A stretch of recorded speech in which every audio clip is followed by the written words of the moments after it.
A very good morning and welcome to News at 10 on Rajya Sabha television. Now, Battleground Gujarat is the top focus of the day as voting is underway for the first phase of the assembly polls. Now, BJP is eyeing a fifth term and Congress is seeking a revival. All the news and updates from Gujarat and more news in the next 30 minutes. Here are the headlines.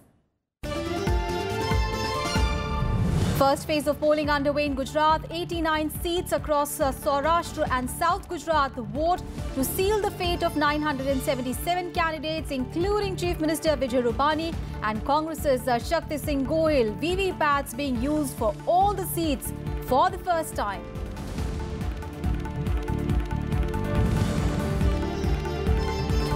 Bid for nuclear suppliers group membership strengthens. India joins elite export control regime Wassenaar arrangement. Membership to help provide access to dual-use technologies.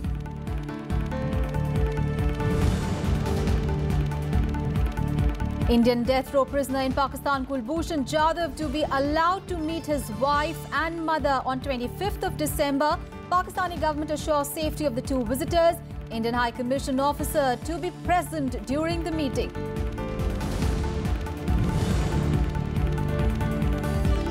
US cornered in the UN Security Council over Donald Trump's decision to recognize Jerusalem as capital of Israel. Other 14 members of the council say decision unhelpful for prospects of peace. This ambassador accuses UN of being foremost center of hostility towards Israel over the years. And India win 5 medals at the 10th Asian Air Gun Shooting Championships in Japan. In hockey, India lose to Argentina in the semi-final of the Hockey World League to play for bronze medal against the loser of the second semi-final. First up, all the news from Gujarat.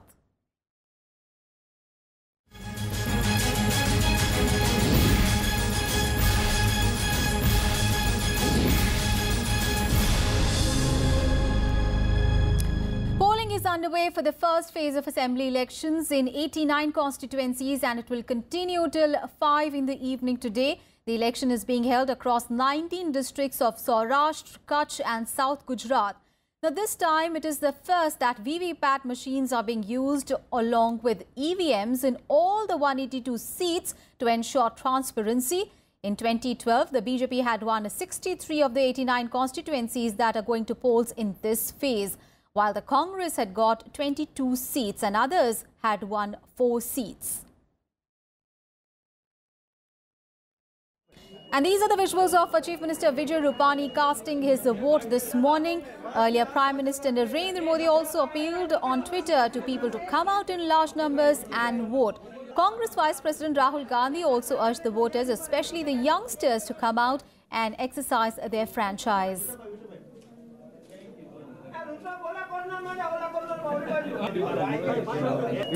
And Chief Minister Vijay Rupani is among the prominent faces contesting in this phase. He is contesting from Rajkot West. Also, Tourism, Forest and Tribal Affairs Minister Ganpat Bhai Vasawa from Mangrol seat, Agriculture Minister Chiman Saparia from Jamjodhpur, Congress leader Shakti Singh Gohil from Manvi seat. Now, these are the key faces in this phase. And former Gujarat Congress President Arjun Singh Modwadia is from Porbandar. A total of 977 candidates are in the fray in this particular phase, while the BJP is contesting on all the 89 seats. The Congress is fighting on 87 seats. BSP has 64 and the NCP has 30 candidates. The Shiv Sena also has candidates on 25 seats. Meanwhile, the Aam Aadmi Party, which is contesting elections in Gujarat for the first time, has fielded 21 candidates in this phase.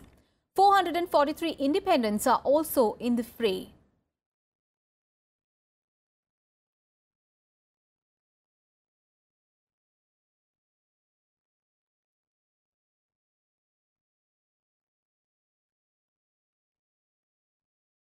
All right, my colleague Panchanan Mishra is joining us live from Rajkot West.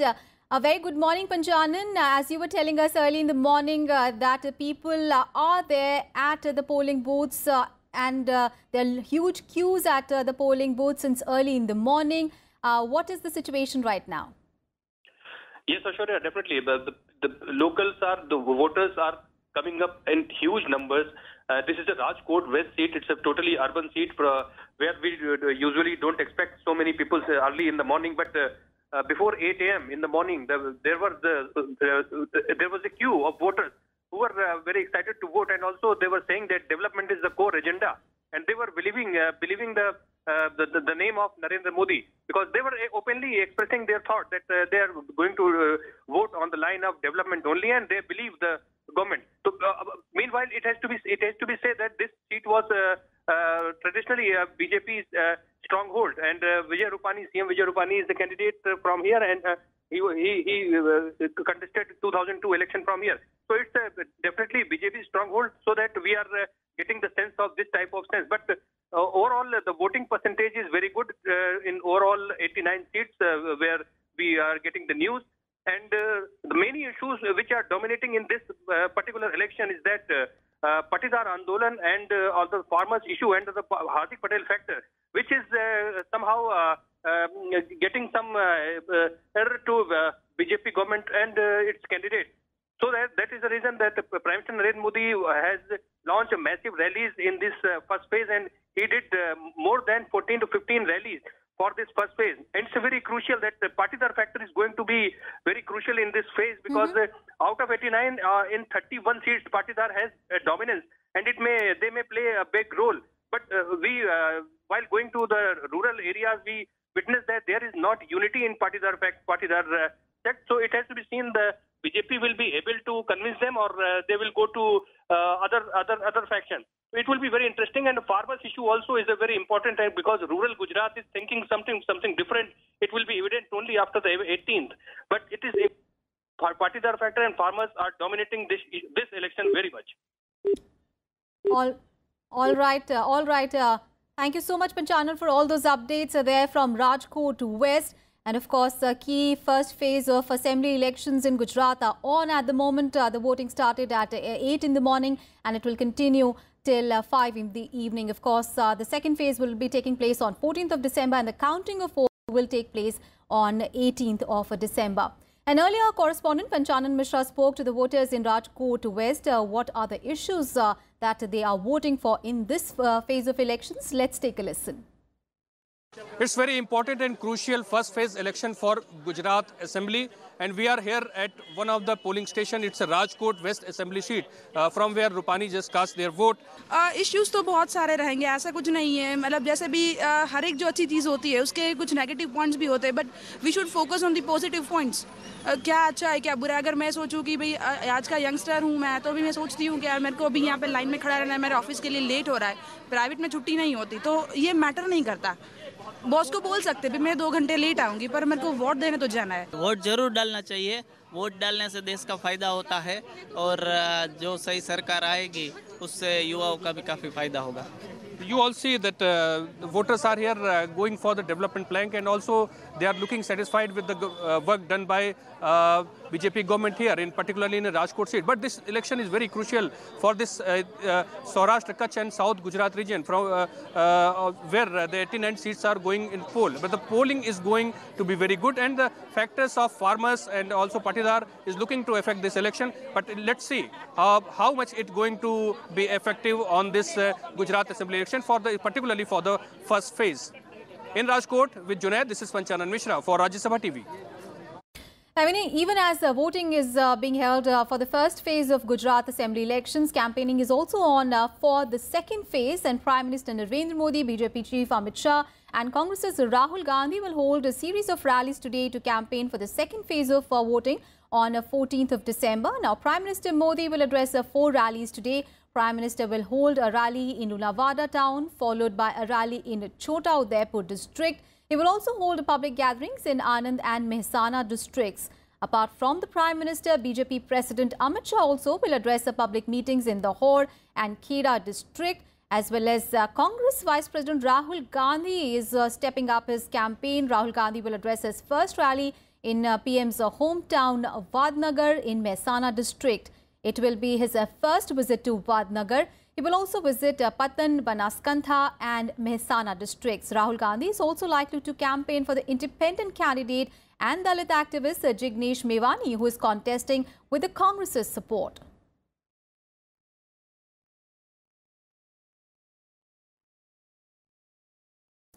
And my colleague Kriti Mishra is now joining us live from Vadodara. Very good morning, Kriti. Of course, Vadodara in central Gujarat is going to polls in the second phase on 14th of December.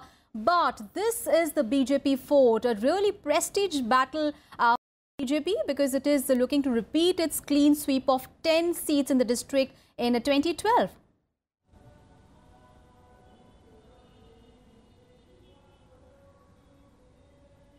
Well, Aishwarya, remember Vadodara is the third largest city in Gujarat and is also known as the cultural capital of Gujarat.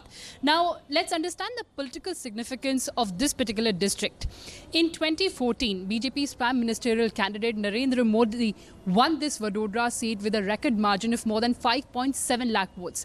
Out of the 11 lakh votes that were polled, he secured more than 8 lakh votes. But thereafter, he relinquished this seat to retain Varanasi, and after even the by-polls were held here, the BJP retained this seat with a margin of more than 3 lakh votes. Now, the BJP claims that Vadodara is Prime Minister's Karm Bhumi and Prime Minister has an emotional connect with this city. But the Congress is trying to make inroads. Of course, party's central leadership has descended to Vadodara. They're trying to galvanize party workers. In fact, Rahul Gandhi was also here last night.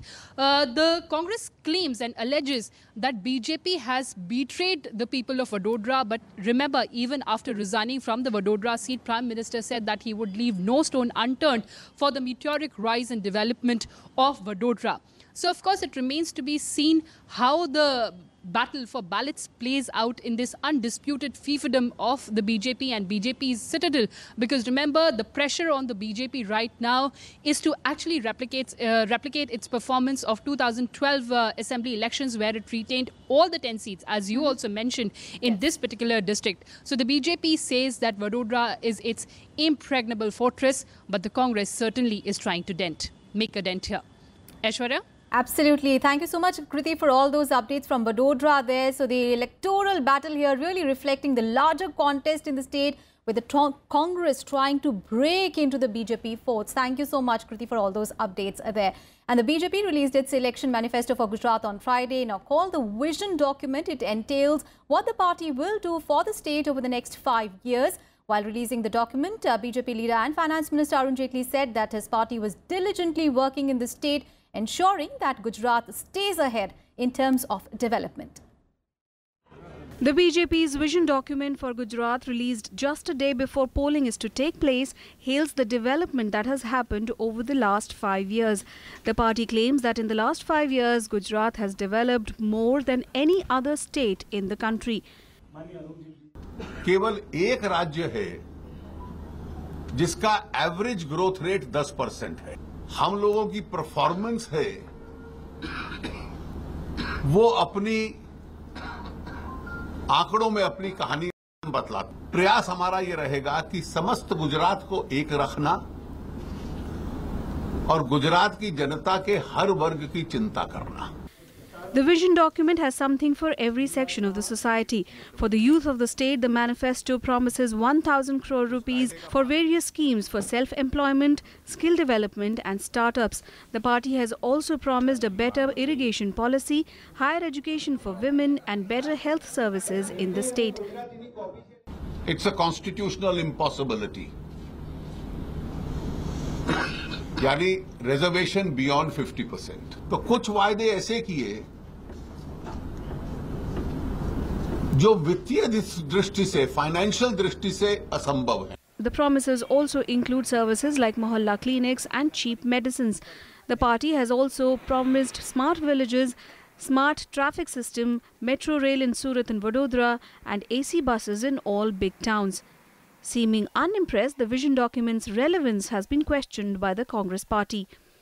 The Congress released its election manifesto last week, where it has promised reservation for the Patel community, MSP for crops, cheap petrol, diesel and power. The Congress party has also promised 25 lakh houses and schemes for single women. Bureau Report, Rajya Sabha TV.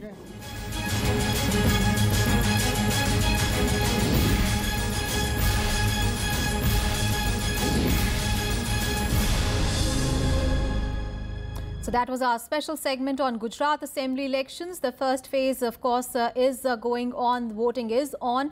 And we'll take a very short break here. We'll be back with more news. Stay with us.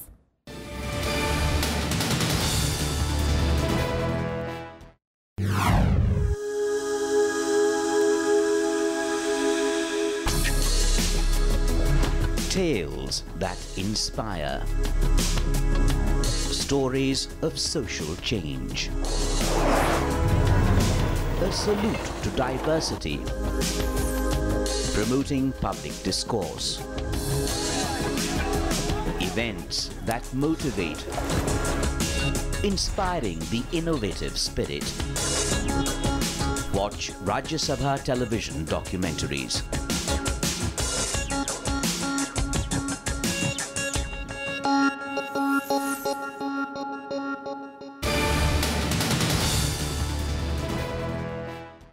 Thanks for staying with us. Now, External Affairs Minister Sushma Swaraj has said that Pakistan has conveyed that it will give visas to the mother and wife of Kulbhushan Jadhav. Jadhav has been allowed to meet his wife and mother on 25th of December, but the development has been welcomed by India as positive. Sushma Swaraj tweeted that Pakistan had earlier agreed to allow only the wife of Jadhav to meet him, but following India's request, the permission was extended to his mother as well. She further added that Pakistan has assured India of their safety, security and freedom of movement in Pakistan as well. The Pakistani Foreign Office has said that a staff member from the Indian High Commission will also be present during the meeting. Pakistan reiterated that the decision to allow Jadhav to meet his family was taken on humanitarian grounds. Until a few months ago, Pakistan had repeatedly denied India consular access to Jadhav on the ground that it was not applicable in cases related to spies. Jadhav was, remember, sentenced to death by a Pakistani military court in April this year on charges of espionage and terrorism. On India's appeal, his execution was stayed by the International Court of Justice in Hague in the month of May. We are happy to note that Pakistan has also agreed to a request for mother to meet Mr. Jadhav that has been pending since April 2017.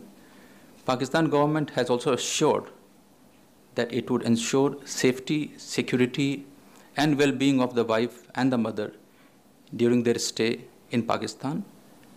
They have also agreed that an Indian diplomat will be allowed to accompany the mother and the wife. And Vice President Venkaiah Naidu inaugurated the Diamond Jubilee celebrations of the National Mineral Development Corporation Limited in Hyderabad on Friday. While addressing the gathering, Vice President Naidu said that companies like NMDC must look beyond the conventional templates and take up skilling programs for youth that will also give a thrust to Prime Minister Narendra Modi's Make in India initiative. Vice President also added that the public sector enterprises have contributed immensely to the country's economic growth. He further said that they have played a pioneering role in building the infrastructure, be it telecom, transportation, power, irrigation or road network. India is the country which is having 65% of the population below 35 years. This is a big demographic boon, and the energies of the young educated population has to be fully harnessed to transform India into one of the leading economic powers in the world in the coming years. For this to happen, companies like NMDC must look beyond the conventional templates, take skilling programs for youth in a big way and give thrust to Make in India initiative. And Vice President Venkaiah Naidu today flagged off a 3-kilometer-long walkathon in Visakhapatnam. The walkathon was preceded from RK Beach and it ended at YMCA.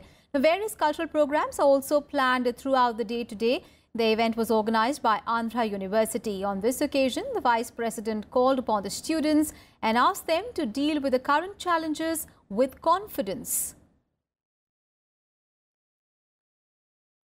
We also have an inauguration of the convention center built by university and some other programs in engineering college campus and other campus also. Let us all join together on this happy and momentous occasion and then enjoy and plan for a better future, better university. Thank you. On to some other news. In a crucial development for India, Wassenaar Arrangement, a global multilateral arrangement on export controls for conventional weapons, has admitted India as its member. India becomes the 42nd country of this coveted group, which China is yet to be a member of. Now, this entry is expected to strengthen India's case for the entry into the nuclear suppliers group. Akhilesh Suman reports. The elite export control regime Wassenaar Arrangement admitting India as its newest member, a measure that will raise New Delhi's stature in non-proliferation while helping it to acquire critical technologies. External Affairs Minister Sushma Swaraj terming it a second diplomatic success for India for the membership of export control regimes, the first being Missile Technology Control Regime or MTCR in June 2016. The decision was taken at the two-day plenary meeting of the grouping in Vienna. The United States, France and Russia took the lead in pushing forward India's case, with almost all members of the group supporting the proposal. Membership of the Wassenaar Arrangement will give India access to dual-use technologies that can be used for both civil and military purposes in aerospace, telecommunications, navigation, computing, electronics, sensors and lasers. The Wassenaar Arrangement plays a significant role in promoting transparency and responsibility in transfer of conventional arms and non-conventional arms. India can also help member nations by providing its own expertise. It's a positive development. Now we have to see what kind of a contribution India can make when we talk about the regulation of technology and the export of military inventory items, so that India is seen as bringing something to the table. The latest development will also help India's case to get NSG membership, which has not found much support from China on the grounds that India is not an NPT country. The two are unrelated, you see, but when you join one, it does confirm your credentials, which we have proved time and again. I think last year we joined MTCR, this year we have joined Wassenaar Arrangement. But the two are, of course, unrelated. We worked hard for this, and I think we continue hard for the other one as well. The Wassenaar Arrangement is the second group after MTCR, where India left China behind in getting a membership. After MTCR, it is Wassenaar, and now it will come membership of Australia group. NSG will not be far behind because our diplomatic corps are at work consistently. Akhilesh Suman for Rajya Television with camera person Kamaljeet in Delhi. And the top international story now, the United States has been isolated in the powerful UN Security Council over President Donald Trump's decision to recognize Jerusalem as Israel's capital. Even its closest allies and partners like Britain and France came out openly criticizing the US for the decision. US envoy to the United Nations, Nikki Haley, was the sole voice supporting Donald Trump's decision on Jerusalem during an emergency meeting held by the 15-member powerful body of the United Nations. Now, 5 members of the UNSC issued a joint statement saying that the move is unhelpful for the prospects of peace in the region. Now, it is one of the rarest of rare occasions at the UNSC when the United States stood isolated. Earlier, Nikki Haley, the US ambassador to the UN, resoundingly rejected the criticism from other nations at the meeting. She said that it was common sense that foreign embassies be located in Jerusalem, which also is home to Israel's parliament, government ministries and its president and prime minister. She also said that with its decision, the US has not taken a position on boundaries or borders. Haley further accused the UN of bias, saying that it was the world's foremost center of hostility towards Israel over the years. It is not in line with Security Council resolutions and is unhelpful in terms of prospects for peace in the region. It is a constant position of EU members that within this framework, Jerusalem should ultimately be the capital of both Israeli and Palestinian states. Until then, we recognize no sovereignty over Jerusalem. We stand ready to contribute to all credible efforts to restart the peace process on the basis of internationally agreed principles and parameters, leading to a two-state solution. We encourage the US administration to now bring forward detailed proposals for an Israeli-Palestinian settlement. Over many years, the United Nations has outrageously been of the world's foremost centers of hostility towards Israel. The UN has done much more damage to the prospects for Middle East peace than to advance them. We will not be a party to that. The United States no longer stands by when Israel is unfairly attacked in the United Nations. And let's get you some more news from across the globe. Here is the World Wrap. The Arab League will hold an emergency meeting of the foreign ministers in Cairo today to discuss Arab action on US President Donald Trump's move to recognize Jerusalem as Israel's capital. The Arab world reacted with anger after Donald Trump decided to move the US embassy in Israel from Tel Aviv to Jerusalem. Saudi Arabia's royal court, led by King Salman and his son, condemned the Trump administration's decision in a rare public rebuke by the US ally. US embassies across much of the Middle East also warned American citizens of possible protests.